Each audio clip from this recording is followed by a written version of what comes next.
Oke, assalamualaikum warahmatullahi wabarakatuh. Apa kabar semuanya para perintis painter? Mudah-mudahan teman-teman semua dalam keadaan sehat walafiat ya. Oke, mungkin di kesempatan kali ini, di video kali ini kita akan sedikit edukasi, kemudian juga menyampaikan informasi. Di bagian ini teman-teman bisa dilihat bahwasanya di media sosial saat ini rating pencarian terbesar adalah Pi di dalam dunia kriptografi. Dan kemudian juga teman-teman kalau misalkan lihat Facebook ataukah mungkin media sosial lainnya seperti WhatsApp ataukah mungkin Telegram, Instagram, kemudian banyak banget WeChat teman-teman. Di situ tuh banyak banget ya yang nawarin tentang proyek-proyek yang didirikan oleh Nicholas Sokalis, Cheng Diovan, kemudian Vincent. Nah, hebatnya buat teman-teman semua kita akan simak ya tentang fakta yang terjadi di dalam salah satu ekosistem yang didirikan oleh beliau-beliau ini, teman-teman. Dan kemudian berita-berita yang beredar saat ini orang-orang saking antusiasmenya, kemudian saking ya percayanya sama proyek-proyek Pi, mereka itu sampai-sampai ya rela-relaan bikin komunitas, bikin baju, kemudian bikin logo-logo yang unik dan tentunya ini pun menjadi viral di media sosial. Teman-teman semua ya, khususnya untuk anak muda, kalian itu jangan langsung percaya ketika memang ada ya berita yang sampai kepada kalian. Wajib untuk seorang muslim harus melakukan cross check alias tabayun. Jadi kalau teman-teman mendapatkan berita salah satu, jangan sampai teman-teman itu telan mentah-mentah langsung percaya aja. Tetapi tugas kalian anak muda harus cross check, harus klarifikasi. Apakah beritanya benar atau enggak? Apakah hoax atau enggak? Dengan cara apa? Banyak banget cara-caranya. Teman-teman cari tahu siapa yang menyampaikan beritanya, kemudian dilontarkan siapa beritanya, dan kemudian didapat dari mana beritanya. Barulah teman-teman memutuskan untuk ya mengklaim bahwasanya untuk berita-berita itu bohong alias hoax gitu teman-teman ya. Jadi kita ini jangan langsung percaya aja. Kalau ada berita-berita, kemudian ada opini-opini, teman-teman langsung percaya, jebret gitu, nggak boleh. Tapi kalian itu harus klarifikasi alias tabayun. Ya, cari tahu, cross check beritanya dari mana, sumbernya dari mana, kemudian diungkapkan oleh siapa. Barulah teman-teman semua dapat mengklaim alias memutuskan bahwasanya berita itu benar atau berita itu salah alias hoax, teman-teman. Nah, di sini banyak banget ya foto-foto ataukah mungkin banyak banget gambar-gambar. Ya, ini roda 4, roda 2 ini dibanderol dengan sekian pai. Ada yang 1 pai hingga ada yang puluhan pai. Mendapatkan alias di barter pai ini dengan salah satu entitas barang maupun jasa. Dan tentunya teman-teman semua dapat langsung di cross check ya, ini fakta yang terjadi di dalam dunia kriptografi. Yang pertama, ya faktanya teman-teman di sini di media sosial ya pencarian yang terbesar adalah Pi Network ya di media sosial. Kemudian fakta yang kedua, di bagian ini teman-teman, orang-orang itu antusias ataukah mungkin orang-orang yang memiliki ya bisnis UMKM kecil, UMKM menengah maupun UMKM yang paling gede ya, mikro kecil, mikro tengah maupun mikro yang paling atas. Di sini orang-orang itu berduyun-duyun ataukah mungkin dia sepakat dan kemudian mempercayai proyek yang satu ini agar bisnis dia itu ikut bergabung di dalam dunia kriptografi yang didirikan oleh Nicholas Sokalis, Cheng Diovan, kemudian Vincent. Nah, inilah ya fakta kedua-duanya luar biasa banget. Kemudian fakta yang ketiga, walaupun belum ya listing secara public sale ataukah mungkin public ya di apa ya kayak belum ada di exchange gitulah teman-teman.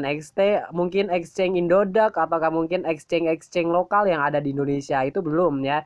Jadi untuk jaringan Pi ini dia belum ada di bursa manapun, belum ada harga apapun, dan tentunya di sini pun buat teman-teman semua, tetapi untuk nilainya itu sudah tumbuh yaitu dengan menganut sistem dari pertumbuhan secara alamiah. Nah, jadi pai ini tumbuhnya secara alamiah tergantung dari kepercayaan masing-masing. Jadi semua itu bisa ditransaksikan dengan menggunakan akad alias mungkin yaitu sudah menerima konsekuensinya ketika kalian ingin melakukan transaksi, baik itu mungkin jasa maupun ditukar dengan barang. Kalian itu harus sepakat antara kedua belah pihak ya, jadi tidak ada kerugian sama sekali, semuanya itu bebas teman-teman. Teman-teman misalkan pengen barter dengan menggunakan ya mungkin kripto-kripto lainnya, boleh enggak? Yang tentunya silahkan teman-teman, tidak ada yang melarang. Tetapi kalau untuk masalah harganya itu tergantung dari kalian, tergantung dari kawan-kawan kedua belah pihak tadi. Teman-teman pengen misalkan ya untuk satu Pi ditukar dengan 10 TRX, ya berarti murah dong bang. Itu nggak sesuai dengan nggak sesuai dengan konsensus yang ada di Indonesia, katanya di angka 3,14 dolar. Nggak pengaruh teman-teman, yang penting teman-teman itu intinya gini aja ya. Jadi untuk melakukan transaksi di saat-saat mainnya tertutup privat ini, teman-teman itu ya cukup ya itu akad ataukah mungkin atas kesepakatan antara kedua belah pihak ya, yang punya jasa kemudian yang mau bayar jasanya gitu teman-teman. Mungkin sampai sini teman-teman paham ya.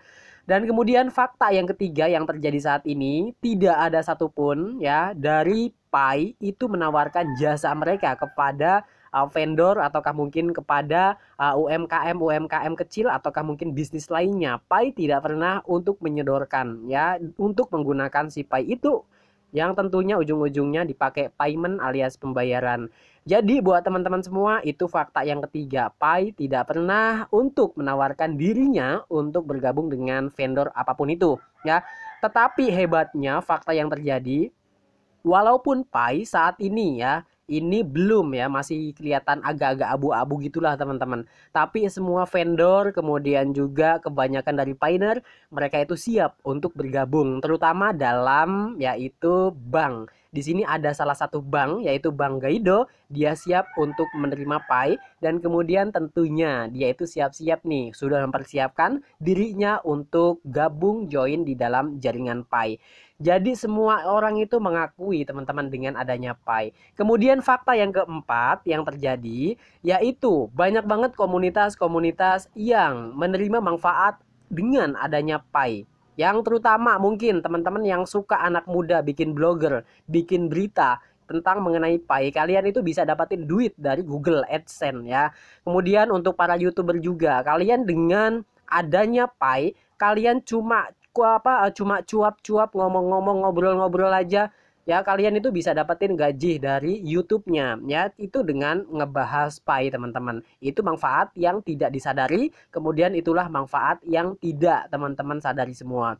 Kemudian selain itu pun fakta yang kelima yang terjadi untuk komunitas ya, terutama dalam konveksi teman-teman, ataukah mungkin orang-orang yang membuat brand ataukah mungkin membuat produk-produknya seperti baju, mereka itu bisa menyablon ya dengan logo Pi. Otomatis kalian itu menjual nama Pi dong gitu kan ya. Nah tetapi ini komunitas nggak apa-apa teman-teman ya. Jadi kalian itu bisa mendapatkan keuntungan walaupun Pi belum mainnet di publik terbuka.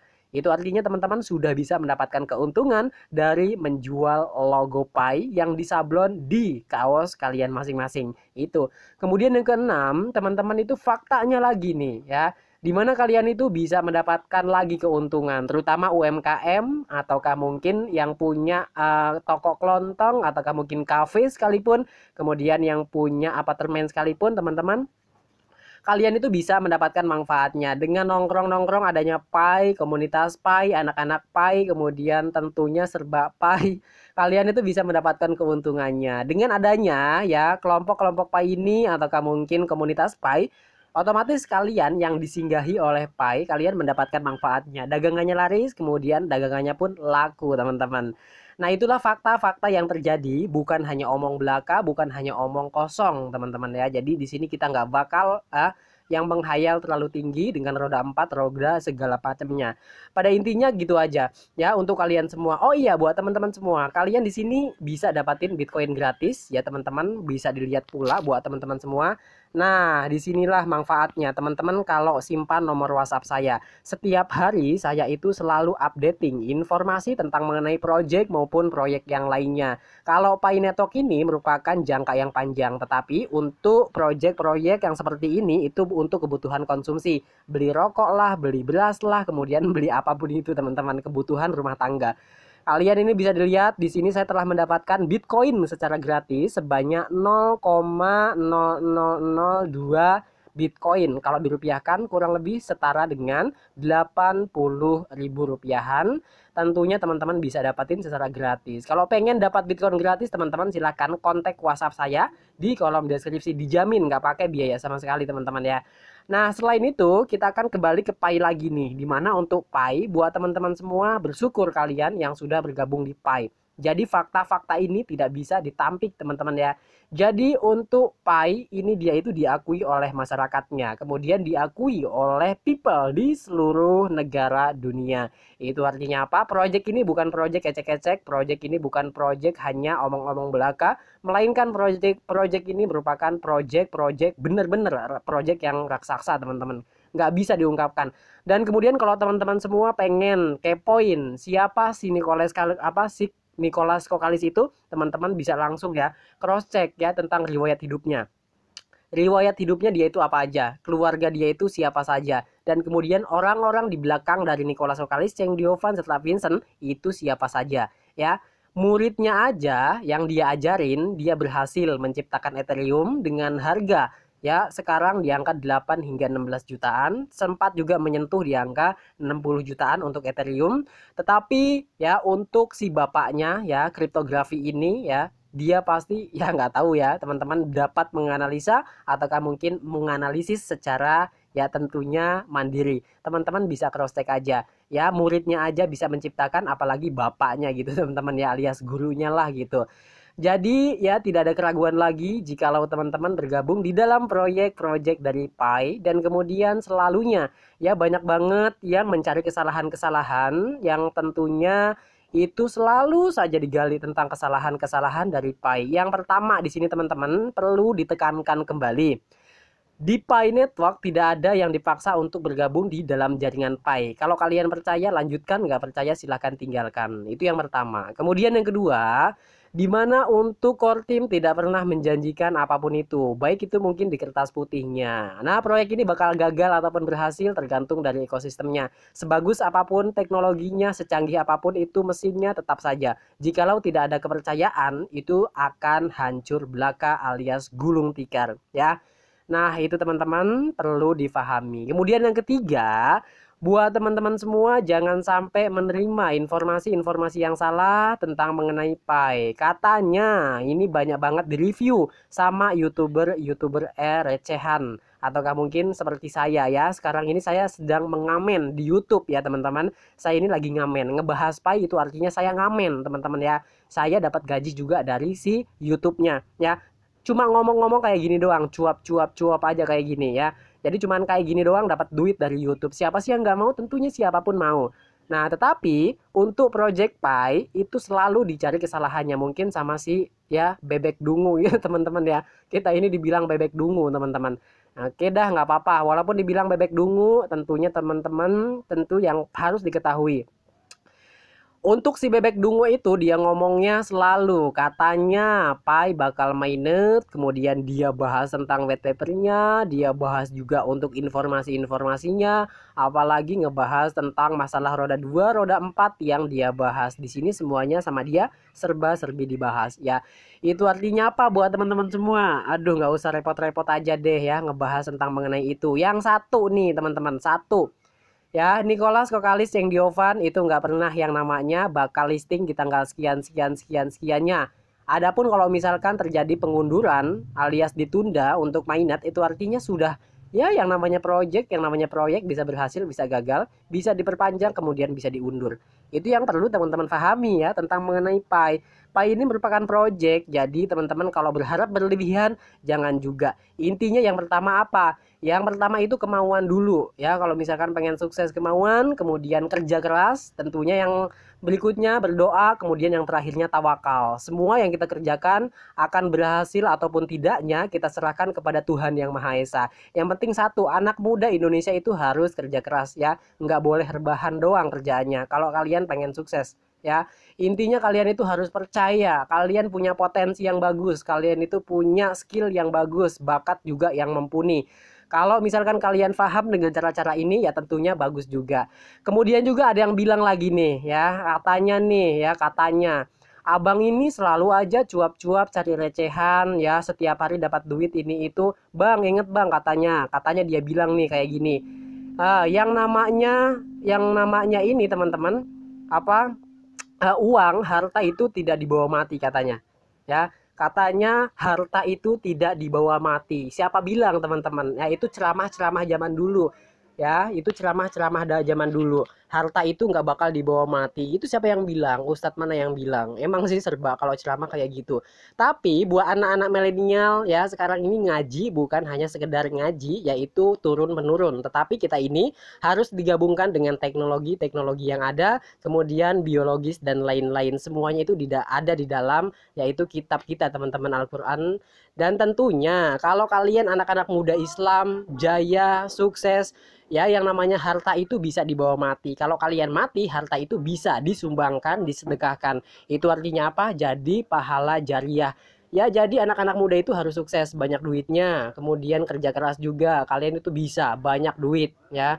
Dengan cara itu kalian ya, harta itu bisa dibawa mati. Siapa bilang harta nggak bisa dibawa mati? Harta itu bisa dibawa mati. Kalau ceramah zaman dulu katanya harta nggak bisa dibawa mati. Iya memang kalau dulu, kalau sekarang bisa teman-teman.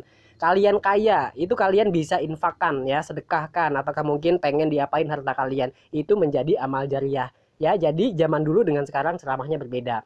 Oleh sebab itu buat teman-teman semua, siapa bilang Rasulullah itu orangnya sederhana? Rasulullah itu kalau saat meminang untuk ya Siti Haji istrinya itu banyak banget teman-teman ya hartanya. Berapa ya unta yang dia keluarkan, berapa juga mahar domba yang dia keluarkan, itu sampai miliaran. Kalau misalkan kalkulasikan dalam bentuk rupiah sekarang, itu Rasulullah kaya banget loh. Jangan bilang Rasulullah itu orang nggak punya. Rasulullah itu ya saat usia muda dia itu kerja keras ya, dengan satu yang penting jujur. Itu teman-teman. Jadi buat teman-teman semua yang pengen dapatin Bitcoin gratis, silakan buat teman-teman semua langsung kontak WhatsApp saya.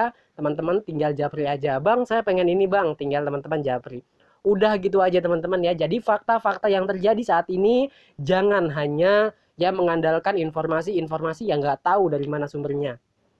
Jadilah anak muda Islam yang tentunya taat, kemudian tentunya selalu tabayun cross check. Ya, jadi kalian punya ide-ide kreatif silahkan kembangkan. Saat ini gampang banget.